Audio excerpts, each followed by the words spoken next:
तांत्रिक ने एक तेज खंजर दीनानाथ के हाथ में दिया। अंगूठा लगाओ दीनानाथ, अमर हो जाओगे।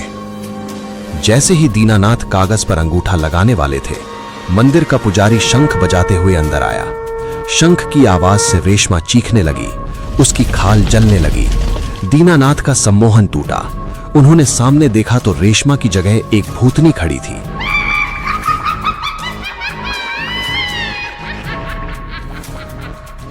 शहर के शोर शराबे वाले फ्लैट में बर्तन टूटने की आवाज आई।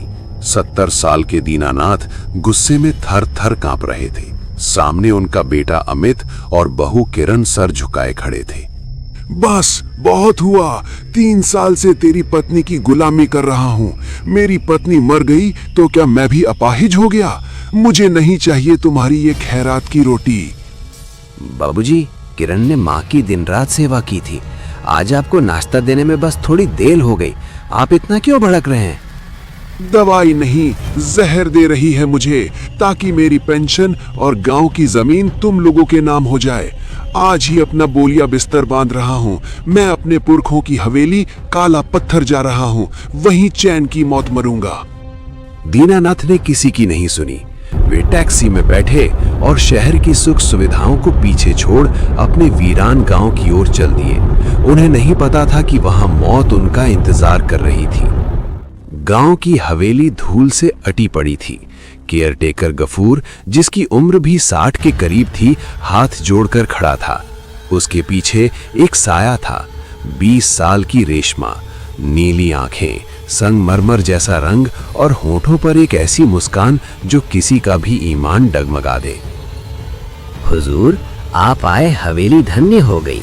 ये मेरी बेटी है रेशमा, आपकी सेवा में कोई कमी नहीं छोड़ेगी।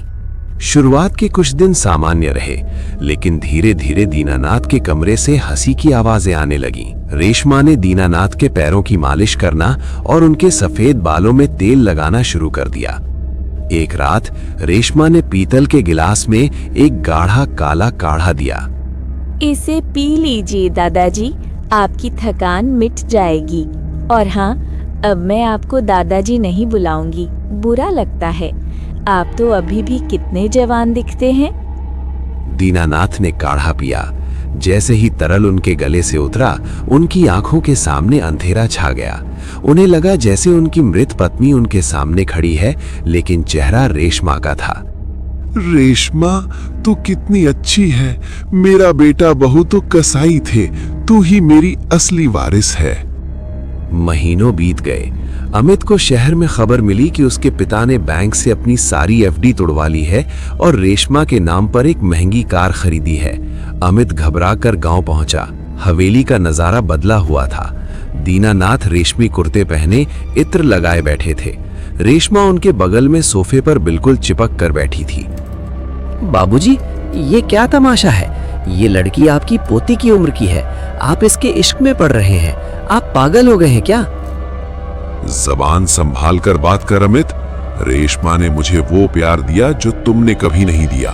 मैं कल ही वसीयत बदलवा रहा हूँ। ये हवेली, गांव के खेत और शहर का प्लॉट सब रेशमा का होगा। ये नहीं हो सकता। ये लड़की आपको ठग रही है। तभी कोने में खड़े गफूर की आंखों में एक भयानक चमक आई। उसने एक छोटी सी लकड़ी की गुड़िया निकाली जिस पर अमित का नाम लिखा था। उसने एक सुई अमित के पैर की जगह चुभ हुई। आह! अमित अचानक जमीन पर गिर पड़ा। उसके पैर में असहनीय दर्द होने लगा। साहब, यहाँ से चले जाइए, वरना वापसी का रास्ता शमशान से होकर जाएगा। अमित हार मानकर गांव के एक पुराने मंदिर में शरण लेता है। वहां का पुजारी उसे डरावनी हकीकत बताता है। बेटा, वो रेशमा कोई इंसान नहीं है, वो एक यक्षिणी है जिसे गफूर ने शमशान की राख से जिंदा किया है। वो बूढ़े आदमियों को अपने हुस्न में फंसाती है, उनकी संपत्ति अपने नाम करवाती है और फिर उनका कलेजा निकालकर अपने आका शैतान को चढ़ा देती है।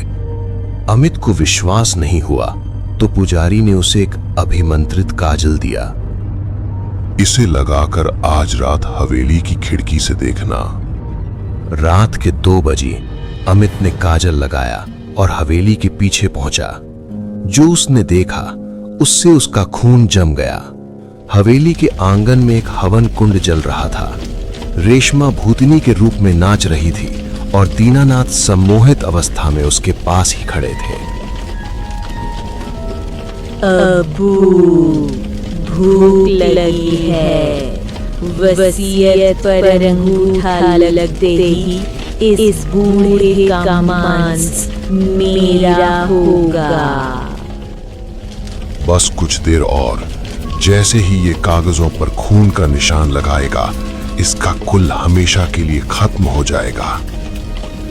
अमित अंदर की ओर भागा। बाबूजी, पीछे हटिए। गफूर ने मंत्र पढ़े और जमीन फटने लगी।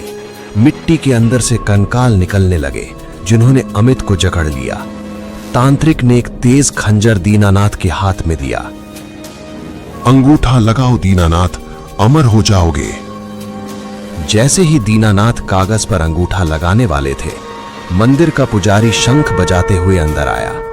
शंख की आवाज से रेशमा चीखने लगी, उसकी खाल जलने लगी। दीनानाथ का सम्मोहन टूटा। उन्होंने सामने देखा तो रेशमा की जगह एक भूतनी खड़ी थी।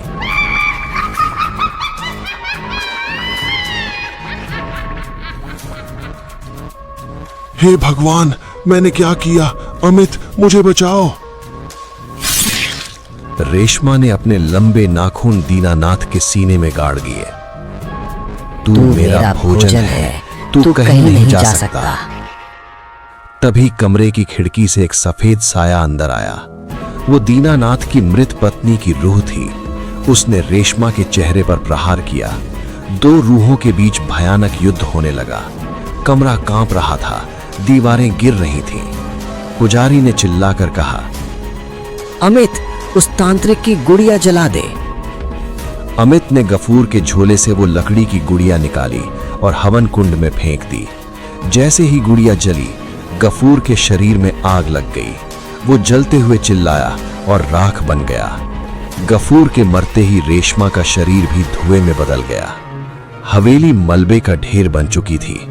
दीनानाथ जमीन पर पड़े आखिरी सांसें ले रहे थे। उनका सीना बुरी तरह फटा हुआ था। अमित, मुझे माफ कर देना बेटा। वासना और अकेलेपन ने मुझे अंधा कर दिया था।